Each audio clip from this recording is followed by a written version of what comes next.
Alléluia, Alléluia. Veillez, tenez-vous prêts, c'est à l'heure où vous n'y pensez pas que le Fils de l'homme viendra. Alléluia.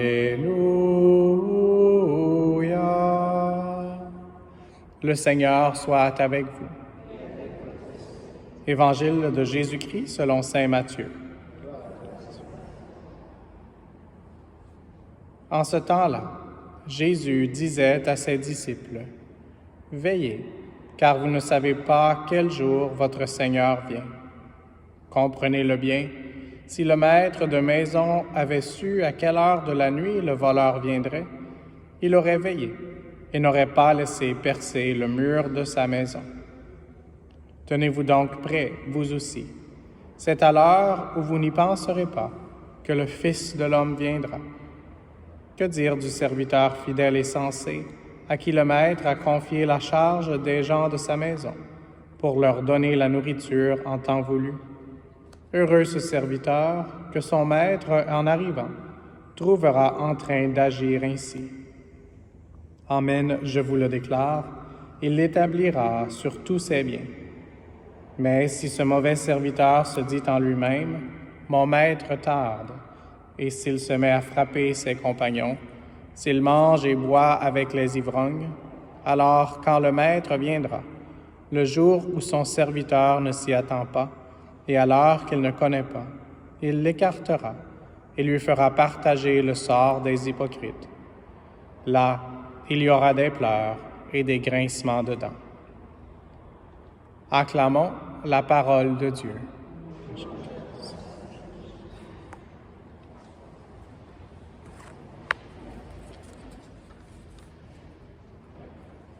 Dans ma préparation de ma prédication aujourd'hui, j'avais commencé par la première lecture. Habituellement, je commence par l'Évangile. Et donc, j'ai assez de matériel juste avec la première lecture, mais c'est bon parfois de faire des liens entre les deux lectures. Donc, je vais faire un lien et c'est la parole « veiller ». Et donc, aujourd'hui, c'était « veiller ». Mais souvent, la vigilance que le Seigneur nous invite à adopter est aussi accompagnée de veiller et prier.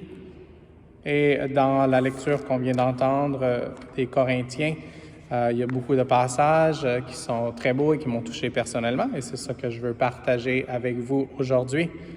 Entre autres, à la fin de ce qu'on a entendu aujourd'hui, nous sommes appelés à vivre en communion avec son Fils Jésus-Christ, notre Seigneur.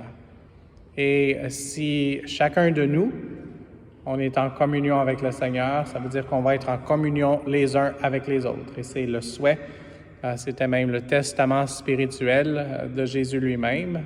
Si vous voulez lire le chapitre 17 de l'évangéliste Saint Jean.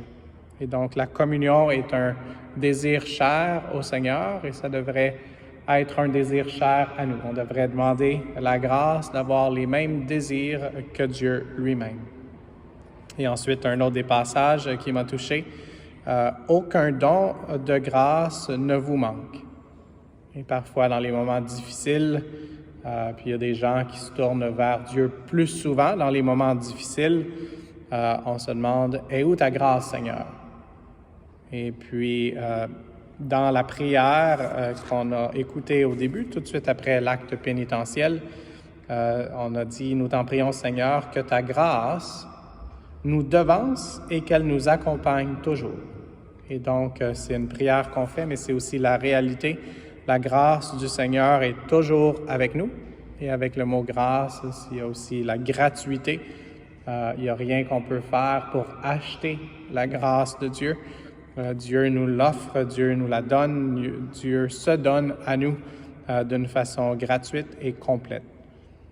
Et ensuite, on a entendu le mot « richesse », les richesses, toutes celles de la parole et de la connaissance de Dieu. Et donc, demandons au Seigneur la grâce et prions les uns pour les autres pour qu'on puisse être vraiment contents d'avoir cette richesse. Nous qui sommes les pauvres pécheurs, la richesse de la connaissance de Dieu, et la richesse d'une façon spéciale de sa parole pour être en intimité avec lui. Et quand on pense à la parole, celle qui était le plus fidèle à la parole, celle qui était le plus vraiment en communion avec Dieu, avec la parole, c'est la Sainte Vierge. Et elle était pleine de grâce. Donc, demandons au Seigneur de nous aider aussi à être plein de grâce. Et d'une certaine façon, et je vais terminer avec cette idée, ça s'adressait à ceux qui ont été sanctifiés dans le Christ Jésus et sont appelés à être saints. Qui ici est appelé à être saint? Chacun de nous. Qui a été sanctifié dans la grâce de Jésus? Tous ceux qui ont reçu le baptême d'une certaine façon, on l'a été. Et donc, on est appelé à devenir saints, à être sanctifiés de façon constante par le Seigneur Jésus lui-même, qui nous couvre de son sang précieux, et aussi par l'Esprit Saint que Dieu nous envoie, et l'Esprit Saint qui est Dieu. Alors, demandons cette grâce aujourd'hui de pouvoir dire oui au plan de sainteté que le Seigneur tient pour nous d'une façon tout à fait spéciale, chacun d'une façon unique, comme on peut le voir avec nos statuts dans le sanctuaire. Et puis, il y a tellement d'autres saints qui n'ont pas de statut, reconnus par l'Église ou pas nécessairement reconnus par l'Église, mais c'est le Seigneur qui nous appelle à être saints. Et une de mes définitions d'être saint, c'est peut-être une définition un peu plus simple, mais c'est d'être plein de la grâce, d'être tout à fait disponible à recevoir tout ce que le Seigneur veut nous donner et d'une façon tout à fait spéciale sa miséricorde. Donc, prions pour qu'on puisse vraiment recevoir aujourd'hui, prions les uns pour les autres, nous qui sommes ici. C'est pas un jour d'obligation aujourd'hui, donc ça veut dire que vous avez pris la décision d'être ici aujourd'hui. Vous avez fait votre horaire de telle sorte que vous pouvez être présent à la messe et dans un instant, on va recevoir la force qu'on a besoin. Et c'est plus que la force, on va recevoir Dieu lui-même, Jésus, dans son corps et dans son sang. Marie, pleine de grâce, aide-nous à dire oui à toutes les grâces que le Seigneur a pour nous et de cette façon à être remplis de la parole de Dieu, si remplis qu'on puisse déborder de cette joie, cet amour que Dieu veut nous donner et veut qu'on partage les uns avec les autres pour la gloire de sa communion. Amen.